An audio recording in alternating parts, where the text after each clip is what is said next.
எல்லாருக்கும் வணக்கம். இந்த பதிவில் எதை பற்றி பார்க்க போகிறோம் அப்படின்னு கேட்டிங்கன்னா, அதாவது மக்களே, நீங்கள் நல்லா அரசியலை உற்று நோக்கி கவனிச்சுட்டு வந்துட்டு இருக்கிறீங்க.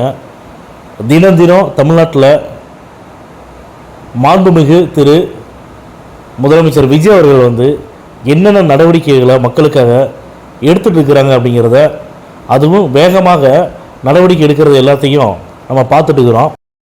குறிப்பாக சொல்லணும்னா பெண்கள் பாதுகாப்பு, போதை கலாச்சாரம், ஈபி கட்டணம், இது எல்லாத்தையுமே விஜய் அவர்கள் சொன்னதை செஞ்சுருக்காங்க.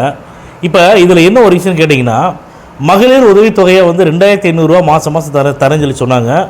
அது நிதிநிலை அறிக்கையை அதை பார்த்துட்டு என்ன எதுங்கிறத பார்த்துட்டு விரைவிலேயே நிச்சயமாக தமிழக மக்களை விஜய் அவர்கள் ஏமாற்ற மாட்டாங்க. கண்டிப்பாக 2500 ரூபா மகளிர் உதவித்தொகை தரேன்னு சொல்லி சொன்னதை நிச்சயமாக தருவாங்க. இன்னொரு விஷயத்தை நான் சொல்லணும்னு விருப்பப்படுறேன்.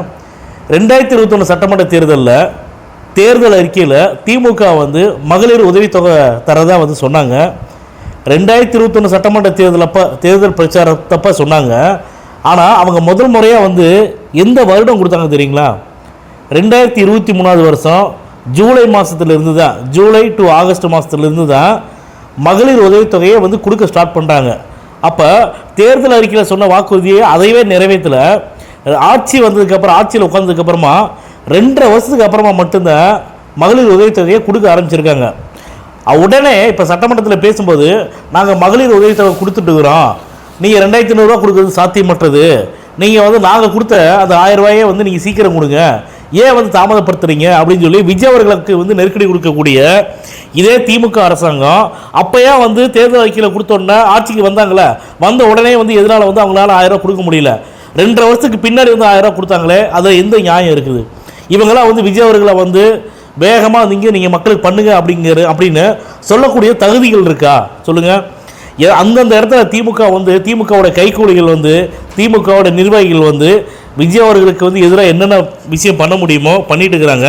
அதுக்கு என்ன ஒரே ஒரு காரணம்னு கேட்டிங்கன்னா, விஜய் அவர்கள் முதலமைச்சரானதை திமுகவனால் ஜீரணிக்கவே முடியல. தூக்கம் இல்லாமல், ஜீரணமே ஆகாமல் அவங்க வேறு மாத்திரைகளை போட்டு அலைஞ்சிட்டு இருக்கிறாங்க பகல் டயத்தில். அந்த மாதிரியான சூழ்நிலைக்கு திமுக தள்ளப்பட்டதுக்கு காரணம் என்னென்னா, மக்கள் விரோத ஆட்சியை நடத்துகிறங்காட்டி தான். 234 தொகுதியில் இருக்கக்கூடிய மக்களை போய் சந்திக்கலை, மக்களுக்கு நல்ல நல்ல திட்டங்களை கொண்டு வரல, கொண்டு வந்த திட்டத்துக்கு உண்டான நிதியை கொடுக்காம மக்களுக்கு கெடுதல் மட்டும்தான் பண்ணிச்சு இந்த திமுக அரசு. சும்மா தேர்தல் நேரத்தில் இலவசங்களை கொடுத்தா மட்டும் மக்கள் நம்பி ஓட்டு போட்டுருவாங்களா? விஜய் அவர்களை முதலமைச்சர் நாற்காலியிலிருந்து இறக்க நினைச்சா திமுக இதை விட பாதாளத்துக்கு அடியில்